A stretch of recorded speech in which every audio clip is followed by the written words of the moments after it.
Fico pensando quando a Bíblia diz que diante do nome de Jesus se dobrará todo o joelho e toda a língua confessará que Jesus é o Senhor. Vai se dobrar nos céus, na terra e debaixo da terra. Você já pensou quanto poder existe no nome de Jesus? Até um falso profeta, quando fala em nome de Jesus, os demônios têm que se submeter. Por quê? Porque não é o falso profeta que é o bom, é o nome de Jesus que é. Vocês estão entendendo ou não? Então o nome de Jesus é algo poderosíssimo. Fala assim, amém. Então vamos para a palavra de Deus. Abra sua Bíblia em Mateus capítulo 4. Vamos recapitular um texto aqui. Vamos ler versículos 1 até o versículo de número 11. Mateus 4, 1 a 11. A seguir foi Jesus levado pelo Espírito ao deserto para ser tentado. Depois de jejuar 40 dias e 40 noites, teve fome. Então o tentador, aproximando-se, lhe disse: se és filho de Deus, manda que estas pedras se transformem em pães. Jesus, porém, respondeu: está escrito, nem só de pão viverá o homem, mas de toda a palavra que procede da boca de Deus. Então o diabo o levou à cidade santa, colocou-o sobre o pináculo do templo e lhe disse: se és filho de Deus, atira-te abaixo, porque está escrito, aos seus anjos ordenará o teu respeito para que te guardem. Eles te sustentarão nas suas mãos para não tropeçares em alguma pedra. Respondeu-lhe Jesus: também está escrito, não tentarás o Senhor teu Deus. Levou ainda o diabo a um monte muito alto, mostrou-lhe todos os reinos do mundo e a glória deles. E lhe disse: tudo isso te darei se prostrado me adorares. Então Jesus lhe ordenou: retira-te, Satanás, porque está escrito, ao Senhor teu Deus adorarás e só a ele darás culto. Com isso o diabo o deixou e eis que vieram os anjos e o serviram. Vamos orar. Deus querido, olha como nós dependemos de Ti, Senhor. Olha como estes irmãos e irmãs e aqueles que estão e nos assistirão lá pela internet, olha como dependemos de Ti. Queremos ver, abra o nosso entendimento, Senhor. Me dê graça para poder falar aquilo que eu tenho compreendido deste texto lido. Que a Tua palavra seja revelada dentro de cada um de nós, Senhor. Eu oro por aqueles irmãos que nos ouvirão e assistirão pela internet. São muitos, alcance o espírito deles. Que seja alcançado o coração deles pela verdade do Evangelho. Assim nós oramos crendo pela fé em nome de Jesus. Amém. Esse texto aqui nós já pregamos e falamos muito sobre ele. Mas Jesus ainda não havia começado o seu ministério. Jesus viveu até os 30 anos sem fazer a obra de Deus. Pelo menos não temos registros do que está escrito aqui. Mas quando ele tinha 30 anos, então ele começou o ministério dele com 30 anos, um homem já formado. Havia trabalhado muito como carpinteiro, ajudado seu pai, experimentado o labor da vida. Mas antes dele pronunciar as suas pregações e começar a sua obra, ele foi levado pelo Espírito Santo para ser tentado pelo diabo. Ele não foi por conta própria. Ele não foi tentado porque fez alguma coisa de errado. O primeiro Adão, lá em Gênesis 3, ele caiu, ele foi derrubado, ele ouviu a voz da serpente e falhou. Jesus agora é o segundo Adão. Então antes dele começar o ministério, ele vai ser tentado, ele vai enfrentar o mesmo inimigo que Adão enfrentou lá, porém caiu. Mas esse segundo Adão, Jesus Cristo, antes de começar o ministério, ele vai enfrentar o mesmo inimigo e não vai cair. Não vai cair. Então, ele é levado pelo Espírito ao deserto para ser tentado pelo diabo. O que é uma tentação? É você desacreditar daquilo que realmente você acredita. É você ser tentado a fazer uma coisa errada, ir por um caminho errado. Tomar um caminho que não tem nada a ver com aquilo que está dentro de você. É levar você a fraquezas, a se entregar para coisas que desagradam a Deus. E até mesmo às vezes negar a Deus por aquilo que você cede e você consente. Então ele foi ser tentado pelo diabo, ele foi enfrentar o diabo. Ele foi ali derrotar o diabo, coisa que o primeiro Adão não fez. E segue-se o texto, depois a palavra diz, versículo 2. E depois de jejuar 40 dias e 40 noites, ele teve fome. Então o tentador aproximou e lhe disse: se és filho de Deus, manda que essas pedras se transformem em pães. Primeira coisa que o tentador faz, Jesus está numa fraqueza física, ele está 40 dias e 40 noites sem comer, ele está com fome, o corpo dele está clamando. Então a primeira coisa que o tentador faz na fraqueza da carne dele, tentar pôr ele em dúvida. Se você é filho de Deus, então exerça isso a seu favor, manda. Se você é filho de Deus, você tem poder de transformar pedra em pães. Usa isso a seu favor. Sempre pôr em dúvida se você é filho de Deus. Então usa isso a seu favor. Agora, o que Jesus Cristo faz? Você pode até me ensinar a respeito disso. Para enfrentar o tentador. Jesus Cristo, ele não usa nenhum dom, ele tinha todos os dons. Nós vemos Jesus Cristo expulsando muitos demônios daí para frente só com a palavra. Nós vemos Jesus fazendo coisas extraordinárias com o poder da palavra que ele falava. Ele tinha poder para enfrentar o diabo só com a palavra dele, mas ele não usa nada dessas coisas. Ele não usa a autoridade que ele tinha, o poder que ele tinha, ele não usa nada. O que Jesus vai usar para enfrentar o diabo, enfrentar a tentação, enfrentar o inimigo? Então ele vai usar esse mesmo texto, ele vai lá em Deuteronômio e diz assim: respondeu Jesus, versículo 4, está escrito, nem só de pão viverá o homem. Mas como o homem vai viver? O homem vai viver de toda palavra que procede da boca de Deus. Então vou recapitular isso. Ele não usou dom. Eu preciso entrar nisso. Ele podia ter levado um pouquinho da água do Rio Jordão, consagrado a água, né? Dito assim: ó Pai, aqui está a água consagrada, eu vou ser tentado, né? Ele poderia ter levado a terra de Israel. Não poderia? Um pouquinho da água do Rio Jordão, levar esses objetos feiticeiros que se usam hoje para espantar o mal das pessoas, que não passa de uma macumba e de uma feitiçaria. Ele podia ter feito isso, não é? Mas ele vai lá na velha aliança, em Deuteronômio, ele vai buscar uma parte de um versículo. Porque Jesus sabia que a palavra de Deus é a autoridade máxima. Ele sabia que Deus é a garantia da sua palavra. Você não sabe como Deus honra a sua palavra. Então, quando a palavra é crida, é falada, é pronunciada com fé, Deus é a garantia da palavra. Isso é o poder máximo. Não tem nada que possa subjulgar e quebrar o poder da palavra de Deus. Jesus sabia disso. Então ele vai lá pegar um versículo lá na velha aliança. Ele não vai usar nem o poder que ele tem, ele vai usar o poder máximo, a palavra que estava escrita lá na velha aliança. E com aquilo ali ele vai resistir à tentação. Ele vai resistir ao diabo só com a palavra, sem nenhuma emoção, sem nenhuma gritaria. Você acha que ele falou assim que nem nós pentecostais? Não, eu não sou mais, eu esqueci que eu não sou mais.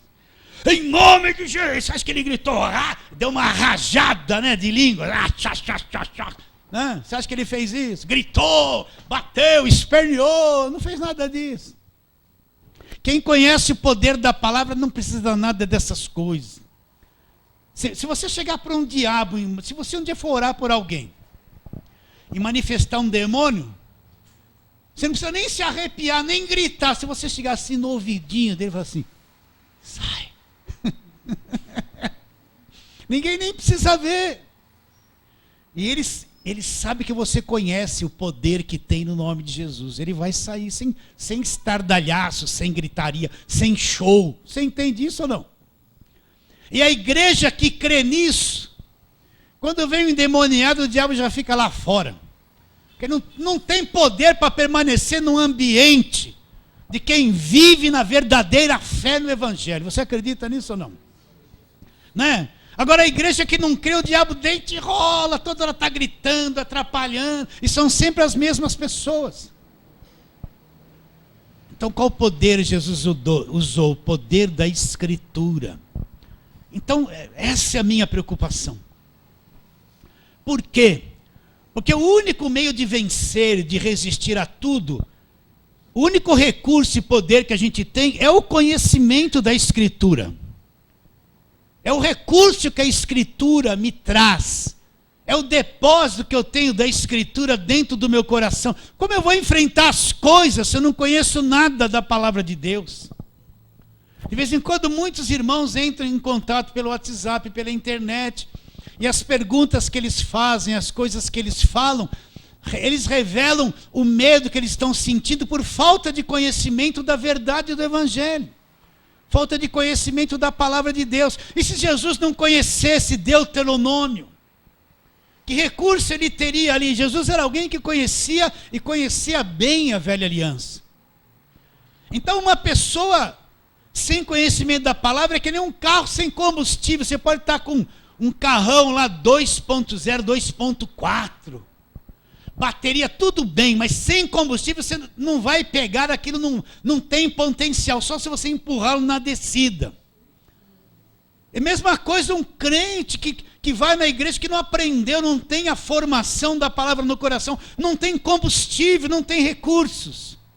Como é que ele vai ficar amedrontado, abatido com qualquer coisa, choroso por qualquer coisa, vai acreditar em qualquer falso profeta, vai acreditar na rosa ungida, vai acreditar, ele não tem palavra dentro dele. Como é que ele vai resistir? Como é que ele vai resistir quando ele está sozinho, assim, angustiado, parece que Deus o abandonou? E aí, Jesus Cristo diz, ele vai lembrar, estou com vocês todos os dias, até a consumação do século. É o recurso, é a palavra escrita, é o poder com que ele tem para enfrentar toda e qualquer situação na vida dele.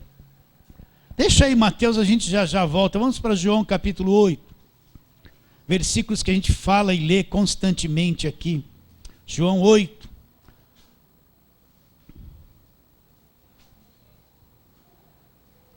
A partir do versículo 31. João 8, 31. Disse, pois, Jesus aos judeus que haviam crido nele: se vós permanecerdes na minha palavra, sois verdadeiramente os meus discípulos, e conhecereis a verdade vos libertará. Responderam-lhe: somos descendência de Abraão e jamais somos escravos de alguém. Como dizes, sereis livres? Respondeu-lhe Jesus: em verdade vos digo, todo que comete pecado é escravo do pecado. O escravo não fica para sempre na casa, o filho sim para sempre. Se, pois, o filho vos libertar, o que vai acontecer? Verdadeiramente sereis livres. O que Jesus diz aos judeus que haviam crido nele? Se vocês permanecerem na minha palavra. O que é permanecer? Estar na palavra, ali na palavra, dentro da palavra. Vai acontecer uma coisa com vocês. Vocês vão se tornar verdadeiramente os meus discípulos. E que mais? Aí ele diz: e conhecereis a verdade. Presta atenção, você está acostumado a ouvir isso aqui. e conhecereis a verdade. Conhecimento. A pessoa é liberta pelo conhecimento. Você pode pegar uma pessoa, pôr a mão na cabeça dela, falar, sai, gritar, e fazer um corredor de sal e ela passar, e todo mundo com a mão, né, aquela coisa toda. Mas se essa pessoa não conhecer a verdade, nunca ela será liberta. Ela vai crer num monte de coisa que não é verdade, ela nunca se libertará. Então, a base da verdadeira libertação é o quanto eu conheço da verdade. A medida da minha libertação é o quanto eu conheço da verdade. Não interessa quanto gritaram, quanto passaram óleo, quanta encenação fizeram, quantas campanhas, quanta gritaria. Não interessa. A medida da minha libertação é o quanto eu conheço da verdade. É aí que eu provo a minha verdadeira liberdade. Agora, se meu conhecimento da verdade é pouco, é fraco, é deficiente, o que acontece comigo? Ainda serei uma pessoa presa por tantas coisas. O evangelho para mim será uma coisa penosa, difícil. Eu serei facilmente enganado por um falso profeta que diz que vai realizar um milagre na minha vida. Eu serei presa fácil para qualquer coisa. Mas quando eu conheço a verdade conhecida, ela me liberta. Você entende? Meus irmãos, quando você vai conhecendo o Evangelho, que é a palavra da verdade, o Evangelho vai te levando a níveis profundos de conhecimento de Jesus Cristo. Você vai descobrindo a verdadeira liberdade no Evangelho. O Evangelho é a nossa verdadeira liberdade. E é um campo que poucos têm entrado nos dias de hoje, por causa da religião. Então, quanto mais você entra no Evangelho, na justificação, na redenção, na reconciliação, na filiação, no selo do Espírito Santo, essas coisas todas, mais livre você vai se tornar. Mais profundo nessa liberdade você vai viver e vai se tornar. Replicou-lhe Jesus, em verdade vos digo, todo que comete pecado é escravo do pecado. O escravo não fica para sempre na casa, o filho sim. Se, pois, o filho vos libertar, o que vai acontecer? Verdadeiramente sereis livres. Então, conhecimento da verdade. Sabe o que as pessoas querem? Elas ficaram 30 anos sem conhecer a palavra.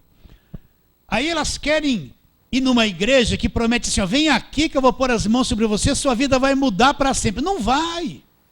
Não vai, é ilusão. Ela tem em depósito na mente dela 30 anos de incredulidade, 30 anos de coisa errada. 30 anos, às vezes, servindo outros deuses numa outra religião. Ela tem... O maior inimigo é o depósito que ela tem na mente dela, no mundo emocional dela. Enquanto isso não for mudado, ela pode ir em culto, pode pôr a mão na cabeça, pode fazer um montão de coisas. Não vai mudar, porque ela não conhece a verdade. Eu vejo os convites, vem aqui que nós vamos fazer uma oração forte e tua vida vai mudar. Não vai, é ilusão. Ela pode até ir lá, chorar, fazer assim, mas mudar, se aqui não mudou, se aqui não mudou pelo conhecimento da verdade, não vai mudar. Não vai mudar, é ilusão. Ela vai cair num mundo emocional de ilusão por um tempo, vai ficar feliz, vai cantar umas músicas, mas depois de um tempo tudo aquilo volta dentro dela. Ela descobre que ela é estranha, aquilo não mudou o coração dela. Agora, se o Filho vos libertar, verdadeiramente sereis o quê? Sereis livres. Jesus disse, está escrito. Como é que ele enfrentou o diabo? Nem só de pão viverá o homem. Citou uma palavra lá da velha aliança. Ele conhecia as escrituras. Como é que eu vou ter uma fé e resistir ao mundo e todo o mal que vem pelo mundo? Conhecendo a verdade. A minha resistência é o conhecimento que eu tenho da palavra de Deus. Efésios capítulo 6, vamos lá. Efésios 6.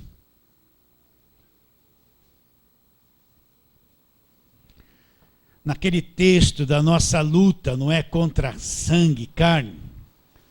Vamos ler uma peça da armadura que está lá no versículo 16. Vamos ler desde o 13. Portanto, tomai toda a armadura de Deus, Efésios 6,13, para que possais resistir no dia mau, olha lá, e depois de ter desvencido tudo, permanecer inabaláveis. Agora ele começa a descrever as partes da armadura que são os quesitos, os itens do Novo Testamento, da Nova Aliança. Estais, pois, firmes, cingindo-vos com a verdade, e vestindo-vos da couraça da justiça. Calçai os pés com a preparação do Evangelho da paz. E ele diz no versículo 16, embraçando sempre o escudo da fé, com o qual podereis apagar todos os dardos inflamados do maligno. Então Paulo fala aqui, o escudo da fé, né? Um escudo protetor. Esse escudo é da fé, não é meu. É a fé que produz isso em mim. Agora, de onde vem a fé? Já li muitos com você, Romanos 10, 17. Como é que eu vou ter fé? A fé, e assim a fé vem pelo ouvir, e o ouvir vem pela pregação da palavra de Deus. Então a verdadeira fé, aquilo que vai formar um escudo em mim, que vai criar um escudo de defesa. O que é escudo de defesa? Isso eu volto quando era jovenzinho, já faz tempo. Os mais velhos vão lembrar disso. Lembra que tinha uma propaganda Colgate com Gardol? Gardol? Oh, mas vocês não lembram?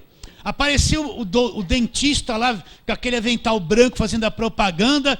Aí o menino vinha e jogava uma bola. Vocês não lembram disso? Ele tinha um escudo. Ah, meu Deus, então eu estou velho demais. Pelo amor de Deus, eu só tenho 60. Caramba! Lembra, ele vinha assim, olha, então deixa eu fazer a propaganda do Colgate com Gardol. Quem sabe eles vão mandar uma comissão para mim. Então aparecia aquele doutor bonito com os dentes brancos, né? Vocês não lembram disso? Estou revoltado. Olha, então é do arco da velha. Então ele vinha falando lá, mostrando o Colgate com Gardol, né? Não sei nem se tem isso aí. E a proteção dos dentes. Aí veio um menino com uma bola e fazia assim, chum, jogava em direção a ele, a bola ia bater no rosto dele, mas tinha uma proteção invisível. A bola batia e caía. Então ele provava que aquele Colgate com aquele Gardol criaria uma proteção invisível nos teus dentes, né? E todo mundo comprava pasta naquele tempo. Acho que não tinha nem flúor. O Colgate com Gardol. Então ele tinha uma proteção invisível. Mas o que eu estou querendo dizer com isso? Que a fé vem pelo conhecimento. Eu não posso ter uma grande fé com conhecimento da palavra, assim, é ilusão. As pessoas pregam uma grande fé, mas o povo não conhece o Evangelho. Como é que ele vai ter fé? Ele vai ter uma fé ilusória, criada por uma mente humana, mas não a verdadeira fé. E quando Paulo fala do escudo da fé, que eu vou apagar todos os dardos inflamados, a fé cria um escudo na minha vida, um escudo, não Colgate com Gardol, mas que vem pela palavra de Deus, que vem pela fé. A fé cria um escudo invisível, uma coisa protetora na sua vida. Então quando os dardos do maligno, as mentiras do diabo vêm, vai bater aquilo e vai apagar, não vai atravessar, não vai te atingir. Mas como é que a fé vem? Vem pela palavra. Então se eu não conheço a palavra, como eu vou resistir? Aí eu vou pegar uma rosa ungida e falar assim, ó diabo, eu estou com uma rosa que o pastor consagrou. Está aqui no altarzinho aqui de casa. Vocês entendem? Olha com que ele vai resistir, com uma rosinha morta, que não tem vida. Não pode fazer nada com ele, mas na cabeça dele ele não conhece a verdade. Ele não tem o escudo. Ele não tem o está escrito. Ele não tem. Então ele está ali acreditando numa rosa que está murchando assim, ó. Você está cansado de me ouvir isso, mas quem está lá atrás daquela câmera não está, eu preciso falar isso. Aquela rosa está murchando, e fala para ele, olha, ela está murchando, está sugando o diabo nela. Aí você põe na bolsa, leva para queimá-la na igreja. Ele não tem o está escrito, ele está lá. porque Abraão prosperou, porque Jacó, porque Moisés. Ele está com aquela cabeça lá na velha aliança, desprovido de qualquer escudo da fé. Desprovido, solitário, angustiado até. Como é que ele vai dizer o está escrito e resistir?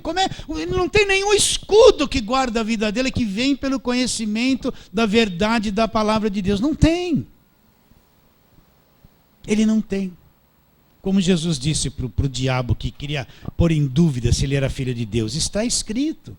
Só falou isso, olha como a palavra é poderosa. Ele falou meio versículo, está escrito, nem só de pão viverá o homem, mas de toda palavra que procede da boca de Deus. E o diabo perdeu para meio versículo. E o poder do diabo, a grandeza dele, ele está furioso, está que nem um leão. Parou em meio versículo. Vocês estão entendendo ou não? Olha o poder da palavra de Deus. Olha a autoridade da palavra de Deus. Jesus não usou, repetindo, não usou dom, água santa, terrorada, olhinho, não usou nada. Ele só falou assim, está escrito, o diabo perdeu, foi derrotado por metade de um versículo. Por quê? Porque o diabo sabe que a palavra de Deus é autoridade sobre ele, que a palavra de Deus é verdade. Ele não pode contra a palavra de Deus. É por isso que ele injetou na igreja esse evangelho feiticeiro de coisa orada, esse monte de fogueira santa, de óleo para todo lado, essa falsidade. Ele pôs isso na igreja para a pessoa acreditar no nada, não na palavra de Deus, mas nas invenções que existem por aí. Estão desprovidos, não tem escudo nenhum. É por isso que está cheio de gente, de crente com depressão, com medo. Ele teve em lugar que só pôs medo. Tudo que ensinaram é medo do diabo, medo da macumba, medo da maldição, medo a vida inteira para catar as coisas oradas, para proteger e dar oferta, mas não aprenderam nada da palavra de Deus, estão com medo.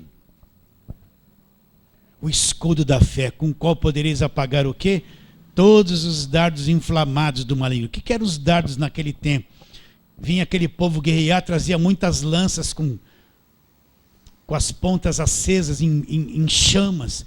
E jogavam as centenas de flechas de lanças para queimar os portões da cidade. Jogavam onde tinha madeira, fincava e ia pegando fogo. Eles queimavam a cidade assim.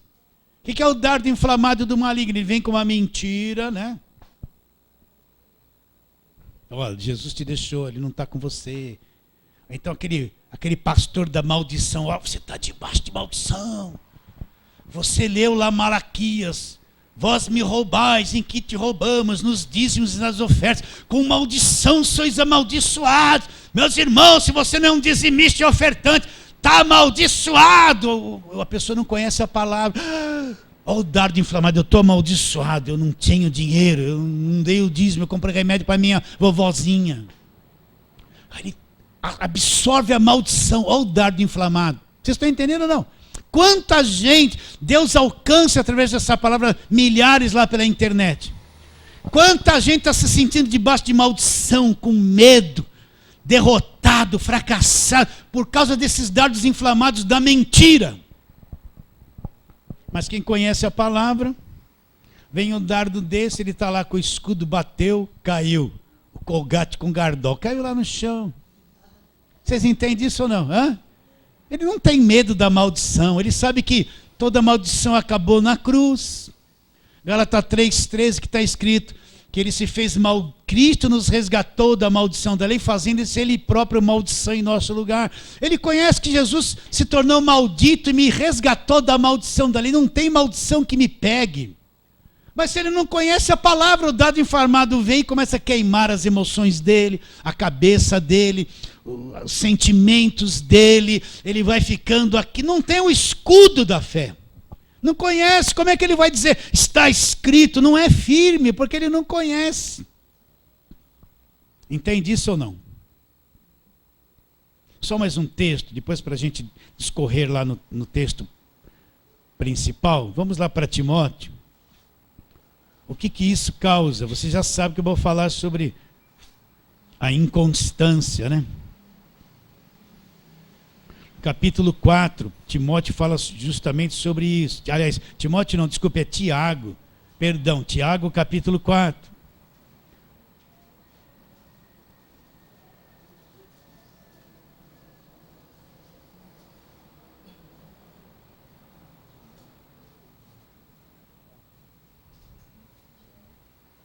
Não, desculpe. É Tiago 1. Eu fiz um 4 aqui, que nem quando a gente começa a escrever, que deu... Depois a gente vai no 4. Tiago capítulo 1. O que ele fala? Versículo 5. Se, porém, algum de vós necessita de sabedoria, peça a Deus, que a todos dá liberalmente, e nada lhes impropera, e ser-lhe-á concedida. Peça, porém, com fé, em nada duvidando, pois o que duvida é semelhante à onda do mar, impelida e agitada pelo vento. Não suponha esse homem que alcançará alguma coisa do Senhor. Homem de ânimo dobre, inconstante em todos os seus caminhos. O que ele fala? Que aquele que duvida. Por que a pessoa duvida? Presta atenção. Por que a pessoa duvida? Porque ela não tem a informação certa. A dúvida é uma incerteza, é falta de informação, é falta de conhecimento. Então uma pessoa sem conhecimento, ela está cercada de dúvidas a respeito de um monte de coisa. Então, o que Tiago fala? Você está precisando de sabedoria, peça a Deus, que a todos dá liberalmente e nada lhes impropera, e ser-lhe-á concedida. Peça, porém, com fé, em nada duvidando, pois o que duvida, como é uma pessoa que duvida? Semelhante à onda do mar, vai e volta, ela vai e volta a vida inteira, ela vem até a praia e volta, impelida e agitada pelo vento. Então tem um monte de gente, infelizmente, fala isso com tristeza, que fala que é cristão e é que nem onda do mar, está cheio de dúvida de um monte de coisa. Mas por quê? Porque não conhece, não está firmado, não está fundamentado na palavra de Deus. Você chega para ele e fala assim, olha, Jesus te libertou do império das trevas. Ele olha assim para você, será? Tem dúvida, incerto num monte de coisa. Porque não tem conhecimento da palavra de Deus. Então ele diz, homem de ânimo dobre. Um homem, uma hora o ânimo dele está para um lado, outra hora está para outro. Uma hora parece que ele está crendo, outra hora parece que ele não está. Uma hora parece que vai, outra hora parece que não vai. Inconstante em todos os seus caminhos. Aí ele diz, o que ele diz? Homem de ânimo dobre, inconstante em todos os seus caminhos. Não suponha esse homem que alcançará alguma coisa do Senhor. A pessoa está sempre em dúvida. Por quê? Ele não tem a palavra para dizer, está escrito. Vocês entendem isso ou não? Então olha a importância de você conhecer as Escrituras. Memorizar textos das Escrituras. Como é que eu memorizo o texto das Escrituras? Como você memorizava a tabuada, lembra? 2 vezes 2, 4, 2 vezes 4. Você não põe a pontinha do dedo lá no primeiro ano? A mãe não vinha, repete, repete, repete. Como eu vou memorizar as Escrituras? É tão fácil, pega uma semana, um versículo. Fala ele a semana toda na tua cabeça. Põe lá, irmão, um papelzinho. Eu sei que você não faz isso, você é capaz de pôr lá outras coisas na geladeira. Né? A receita do pudim para engordar. Né? Não, já está no Zap, não precisa pôr na geladeira. Mas marca lá, olha, essa semana eu vou decorar Colossenses 1,13, me libertou. Daí você não precisa que vai decorar de tanto eu falar. Menos esse, de tanto que eu falo aqui para você. Decora um punhado de versículos, deixa eles ali na tua cabeça. Na hora que vem a fraqueza, o perigo, a inquietação, fala a palavra de Deus, está escrito. Creia nela, tenha conhecimento dela, tira toda inconstância da vida de uma pessoa. A pessoa é inconstante porque não conhece a verdade, porque quando conhece é enraizada, a coisa cresce dentro dela e ela vai. Inconstante em todos os seus caminhos. Aí mesmo capítulo 4 de Tiago, vamos naquele famoso versículo, né? Esse capítulo fala da origem das contendas, das guerras, da carne, de um montão de coisas. E depois ele diz assim, versículo 7, Tiago 4, 7. Sujeitai-vos, portanto, a Deus, mas resisti ao diabo e ele fará o quê? Fugirá de vós. O que é se sujeitar a Deus? Não é orar assim, não, Deus, eu estou sujeito a ti. Não. Me sujeitar a Deus é me sujeitar à Escritura, acreditar nela. Eu estou sujeito à Escritura. Se a Escritura diz que eu fui comprado pelo sangue, eu estou sujeito a isso. Eu me sujeitando à Escritura, eu estou me sujeitando a Deus. Eu não posso descrer da Escritura e me sujeitar a Deus. A forma de me sujeitar não tem nada a ver com aquilo que Ele me ensinou. Então, quando eu me sujeito ao que está escrito é verdade. Então, eu estou me sujeitando a Deus. Então sujeitai-vos, portanto, a Deus. E o que eu vou fazer? O que Jesus Cristo disse? Está escrito, resista ao diabo agora. O que o diabo vai fazer? Fugirá de vós. Coitado do diabo, é um coitado. É um coitado, não é? Ai, pastor, não fala isso. Eu falo, ele é um coitado, ele está derretido, o diabo. Sabe aquela vela que derrete assim? Fica aquela coisinha para se jogar fora, ele está assim na nossa presença. Derretido, derrotado, meu irmão. Você entende isso? Quando um crente da palavra resiste, fala a verdade, ele crê, ele resiste ao diabo. O que o diabo faz? Sai correndo, foge de qualquer crente. Não é só o bispo, que é o consagrado, o pastor, que é consagrado, o apóstolo, que é consagrado. Consagrado é você. Se você crê na palavra de Deus, presta atenção. Se você tem a escritura aí dentro, se você crê, você resiste ao diabo e ele foge de você. É de você. Não tem, na igreja não tem ninguém melhor que ninguém. É que nossa cabeça foi incutido isso. O apóstolo é o bom, o pastor é o bom, o bispo é o bom. Só eles são os bons. O resto é um monte de coitado que depende deles. Então fica tudo correndo atrás deles. Não! Você que é o bom na presença de Deus, se você crer na Escritura. E se você crer na Escritura, você resiste ao diabo, você põe ele para correr. Ele é que tem medo de você, não é você que tem medo dele.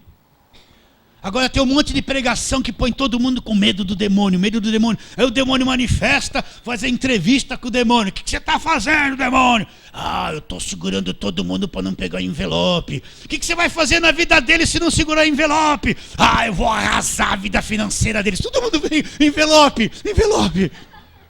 O diabo trabalha para eles.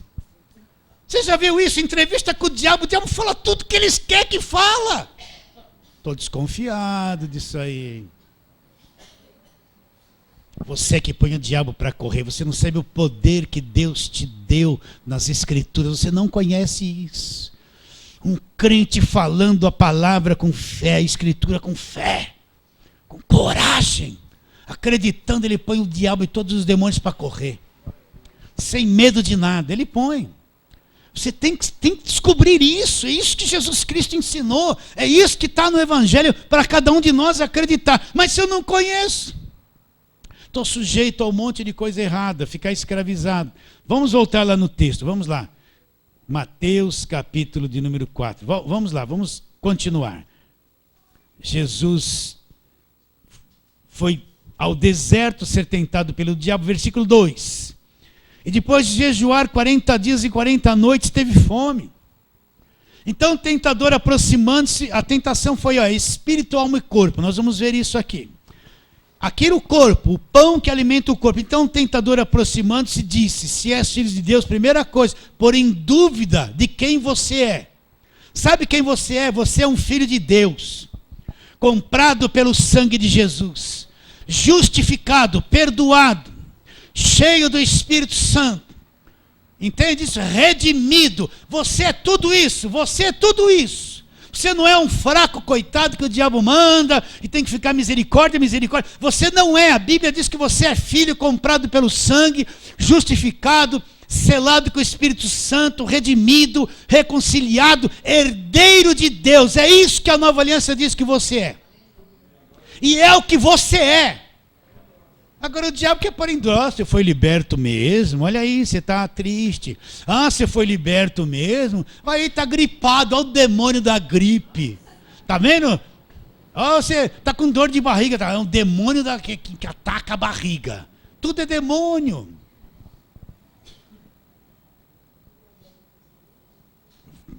Se és filho de Deus, o diabo que vem e fala assim, você não foi liberto do império das trevas, fala para mim isso.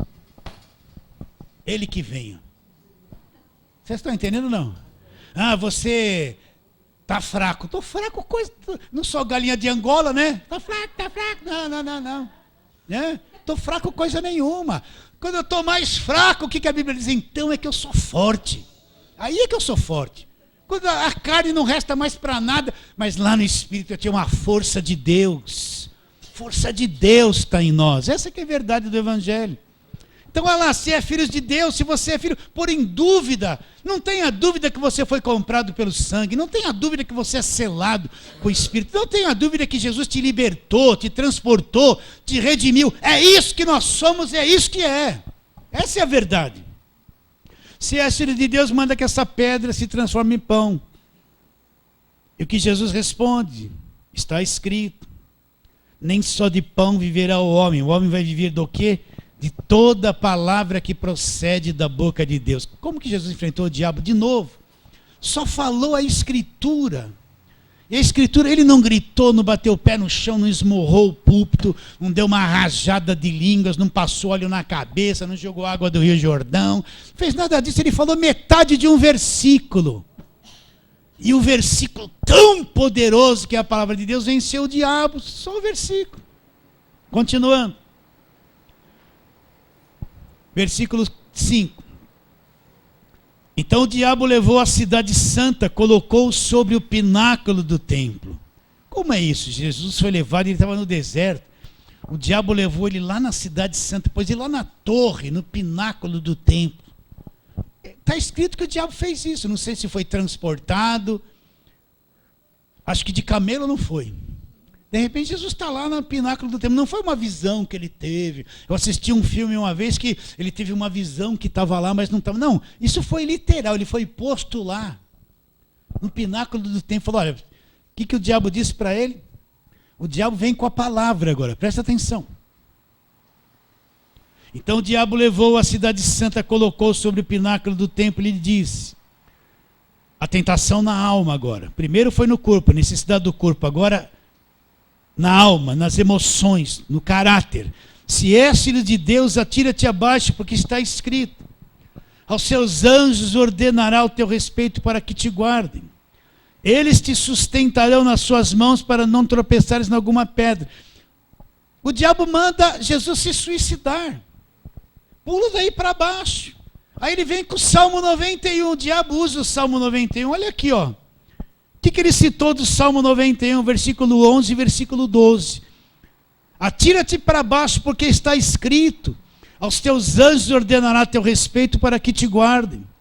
Eles te sustentarão nas mãos para que não tropeces em alguma pedra. Ele citou direitinho, o diabo veio direitinho com o Salmo 91, mas Jesus tinha que pular, tentar se suicidar para que se cumprisse a Escritura na vida dele. Então, quanta escritura vem distorcida nos dias de hoje. O indivíduo vai lá em Abraão, fala que Isaac era o melhor que Abraão tinha. Isaac, para você dar tua casa, teu carro, todo o teu dinheiro, é o teu sacrifício. Então, ele vem com a palavra distorcida, como ele quer que favoreça ele. Não é verdade? Abraão nem sacrificou Isaac, Deus substituiu Isaac por um cordeiro, um carneiro amarrado pelos chifres. Abraão teve Isaac de volta. Mas essa gente pega a palavra e distorce. E você tem que fazer o seu sacrifício, dar todo o teu dinheiro, tudo que você tem. Olha, eles vêm com a falsa palavra. Gideão sacrificou um boi ao Senhor e depois fez um churrasco com o segundo boi lá. E o segundo boi, o que eles falam, não tem nada a ver com dízimo nem oferta. O segundo boi, o primeiro boi é o dízimo. Olha a cabeça deles, olha como contorce a palavra, mentem. Primeiro boi é o dízimo, o segundo tem que ser uma oferta igual ao dízimo. É o segundo boi, o sacrifício. Pega a palavra de Deus, torce tudo, mente para as pessoas. O diabo vem com a palavra distorcida. Vocês estão entendendo o que eu estou dizendo ou não? Que tem aí mulher, faz um pão para mim, aí Eliseu disse, né? Ou Elias. Elias ou Eliseu? Eliseu. A viúva veio, coitadinha, só tem um pouquinho de farinha. Estou pensando em fazer um pão para mim e dar para o meu filho, nós vamos comer e morrer. Não, faz primeiro para mim. Aí ela fez um pãozinho pequeno para o profeta. Ele comeu, aí quando voltou a farinha se multiplicava. Aí eles vão falar assim: ele só multiplicou farinha. Multiplicou dinheiro lá não. Era só farinha. Vocês entendem ou não? Era farinha. Mas eles vão falar o quê com a palavra distorcida? O profeta é a igreja, o profeta sou eu. Dá primeiro para mim. Dá tudo primeiro para mim, depois é para você. Eles vão falar assim, quando você recebe, já pega o dízimo do bruto, não compra nada, você tem que dar direto, depois. Distorção da palavra de Deus, para enganar. Coitada das pessoas, gente. Então o diabo vem com a palavra para levar você a fazer uma coisa errada, distorcida. Queria levar Jesus a pular do tempo, se suicidar para provar que aquilo era verdade. Veio com a palavra, não estava escrito? Estava, mas como Jesus respondeu? Respondeu-lhe Jesus, também está escrito, não tentarás o Senhor teu Deus. Porque imagine Jesus pulando dali e os anjos aparecendo segurando ele. Como ele seria famoso, né? Não seria famoso? Todo mundo não creria nele, ali creria. Creria. Mas Jesus disse, também está escrito, não tentarás o Senhor teu Deus. Levou ainda o diabo a um monte muito alto, mostrou-lhe todos os reinos do mundo e a glória deles, e disse, tudo isso te darei se prostrado me adorares. Agora ele quer o espírito. Primeira tentação, pão, carne, comida. Segunda, a alma do homem, as emoções, né? Faça isso, faça aquilo, seja engrandecido. Olha, a terceira, o espírito, a adoração. A adoração. Jesus, o diabo levou ele num monte muito alto e mostrou todos os reinos do mundo. As mulheres bonitas, as riquezas, a glória dos reinos. Tudo isso seria dado a ele. Como é que o diabo quis chegar no espírito de Jesus? Através da doutrina da prosperidade. Não é? Vou te dar tudo. Todas as riquezas, todos os reinos. Só prostra aí, me adora um pouquinho, eu te dou tudo. Vou te prosperar da noite para o dia. Mas dá uma coisa que eu quero, o teu espírito. Teu espírito. Vocês estão entendendo? É isso que a doutrina da prosperidade faz. Todo mundo está indo na igreja atrás de dinheiro. De onde vem essas coisas? E o diabo está sempre, eu te dou tudo, vem, me adora. Vocês entendem ou não, queridos? Agora, Deus pode dar tudo para muitas pessoas e ela não adorar. Não estou generalizando.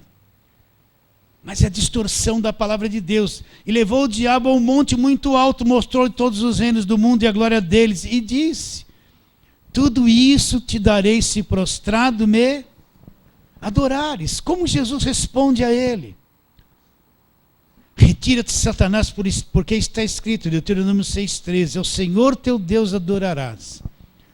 Só a eles darás culto. Então Jesus usou 3 versículos. Preste atenção. Para você ver a importância de conhecer a Escritura. Jesus usou 3 versículos, só 3.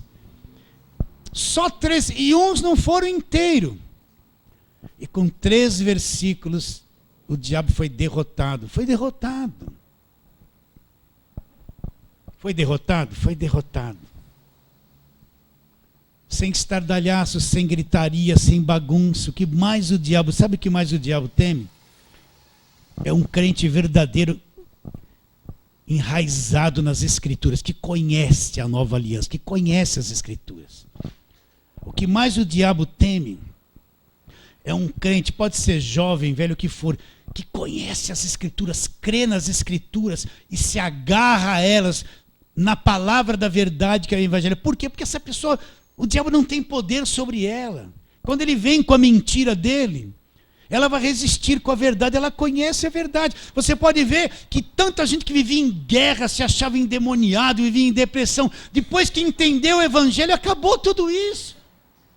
Acabou tudo isso, foi tudo embora, aquela mente atrapalhada, aquele mundo emocional doente, o conhecimento do Evangelho varreu, limpou tudo isso de dentro deles. Hoje vive uma plenitude de alegria no Evangelho, totalmente libertos, porque conhece a palavra. Então, quanto mais o diabo perverter o ensino na igreja, trazer essas doutrinas que você tem visto pela televisão, confunde a cabeça dos crentes, mistura as coisas dentro dele. Você vê um culto que fala que é uma igreja evangélica, tem mais macumba do que ensino da palavra de Deus. Fala mais do diabo do que em Deus. Na macumba tem sal grosso. Lá também tem sal grosso. Na macumba tem o banho da água do abô, de ervas. Lá tem banho de descarrego. Vocês estão entendendo? Na macumba tem arruda. Lá também tem arruda. Na macumba está cheio de quinquilharia cruzada. Não é benzida, é cruzada. Correntinho, isso. Lá também tem as mesmas coisas. Só muda o nome, que é ungido. Então qual a tática do inimigo? Ele não quer que a pessoa conheça a verdade. Então ele penetrou na igreja através dos espíritos enganadores que Paulo fala para Timóteo. Vamos lá para Timóteo. Vamos lá. Timóteo, primeira carta de Paulo ao Timóteo.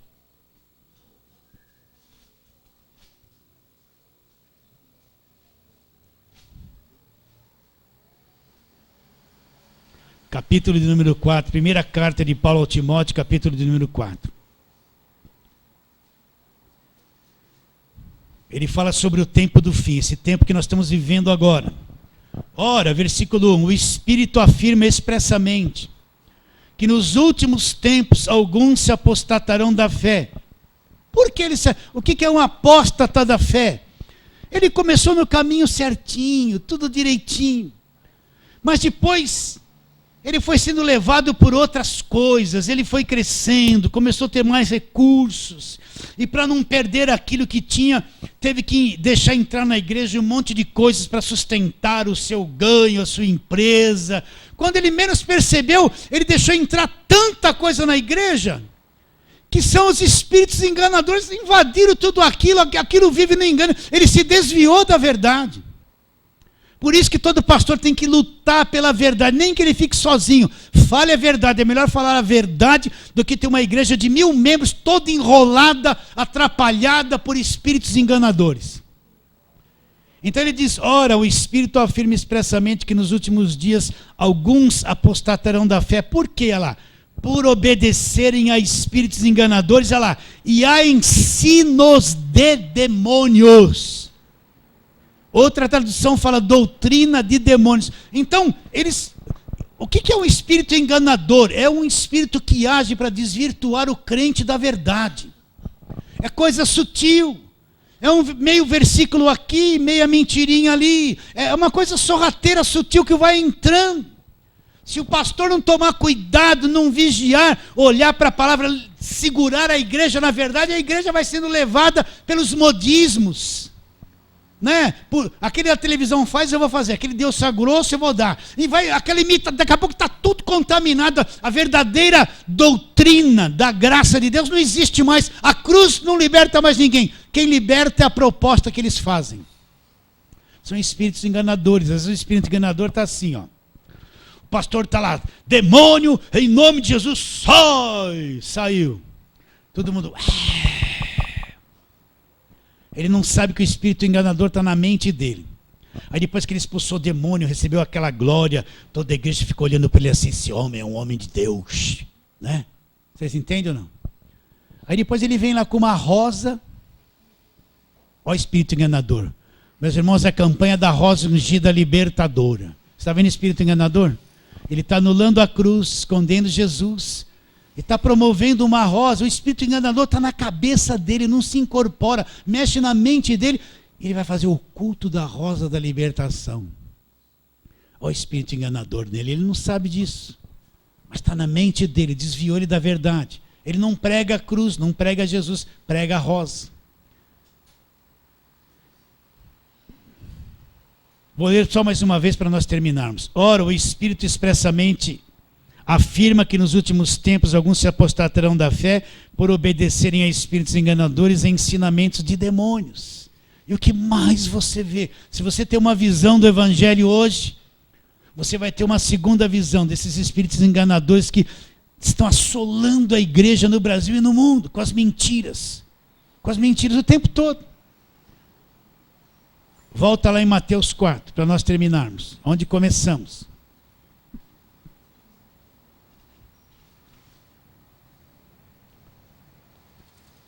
Versículo 8, levou o diabo a um monte muito alto, mostrou-lhe todos os reinos do mundo e a glória deles. Ele disse, tudo isso te darei se prostrados me adorares. Então Jesus lhe ordenou, retira-te, Satanás, porque está escrito, ao Senhor teu Deus adorarás e só a Ele darás culto. Com isso deixou o diabo Eis que vieram os anjos, e o serviram. Para terminar, como que Jesus venceu o diabo? Está escrito, está escrito, está escrito. Vamos ficar em pé, queridos, vamos terminar. Vamos orar, né?